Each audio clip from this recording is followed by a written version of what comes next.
slight pause in case there was anybody else there, but nothing heard at the moment. G8DVK, G0AOZ returning with the group. This is the Harwell Amateur Radio Society. It's Friday Night Net, and I am G0AOZ. Okay, Dave, fine on that, and no, I don't notice any fluctuation in the signal. You're a very solid 5 and 9 plus 10. So usually you're a little bit more than that. I think the last time we worked, which was not last week, but the week before, you were 5 and 9 plus 20 on top band, so not quite so strong as you were last time, but maybe you changed the aerial configuration since the time, since the week before last. But anyway, to all intents and purposes, it's completely irrelevant because you're armchair copy and that's an absolutely splendid signal. Interesting what you say about trying to monitor your own signal. It's very difficult, really. And what I did when I was playing about with sound levels and various other things, quality of sound and so forth, on a rig some years ago, what I did was to record it on the computer as a sound file and then listen to it afterwards. So much easier, and you can hear the adjustments you make and straight away carry out further alterations and what have you. So that's what I did. I recorded it on another receiver and made a sound file of it. So I found that worked out quite well. Right, let's put it round to Tim. M0KEP, G0AOZ in the group, over. Yeah, M0KEP returning. Thanks, Roger. I missed what you were going to put the crowbar circuit on there, Dave. Maybe you could let me know when you come back on. Yeah, it's I have the same problem, kind of listening to myself, trimming up the audio. But I have done like you just suggested, Roger. So I recorded quite a long sort of over of me waffling with a completely flat microphone response. And I thought, well, I'll play that through the system and then start, playing around with the various different levels on the graphic equalizer and different effects. I still found it really difficult.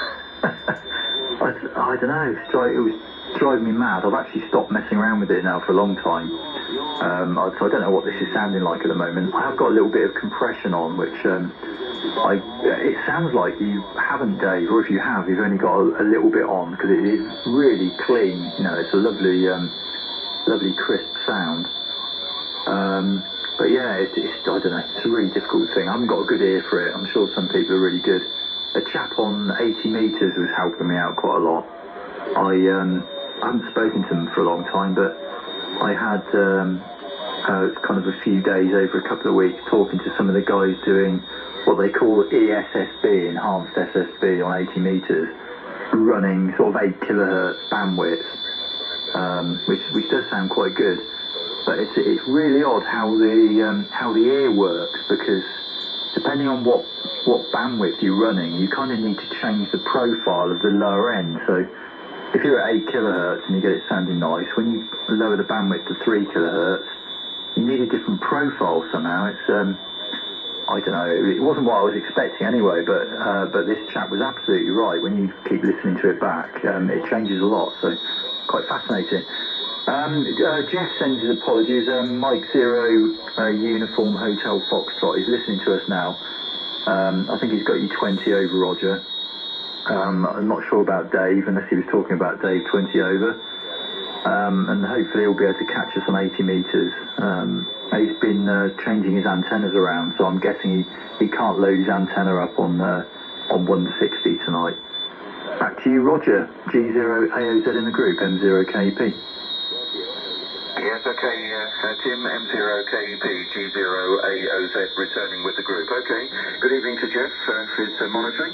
And I think Jeff's location is Abingdon. I think I've got that right. You'll be able to confirm that for me on the next over, Tim.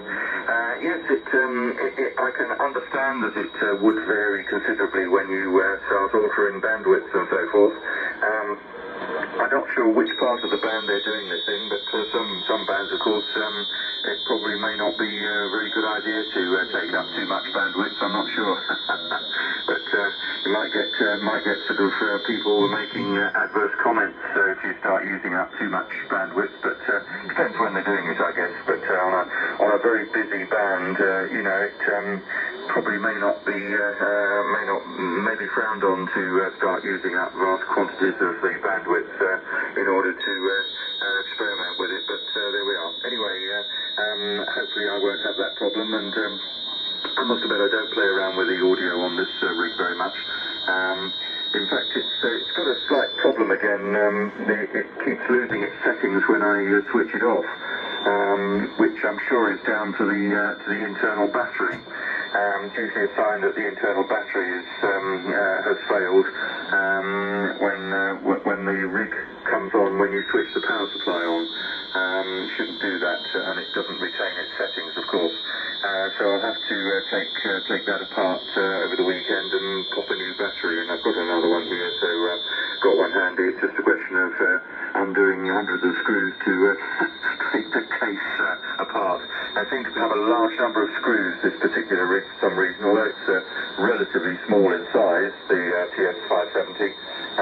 It does seem to have an inordinate number of bolts holding the case on, but I guess that's to keep everything nicely pressed together to try and eliminate RF getting out of it. But there we are. Right, G8DVK to take G0AOZ in the group.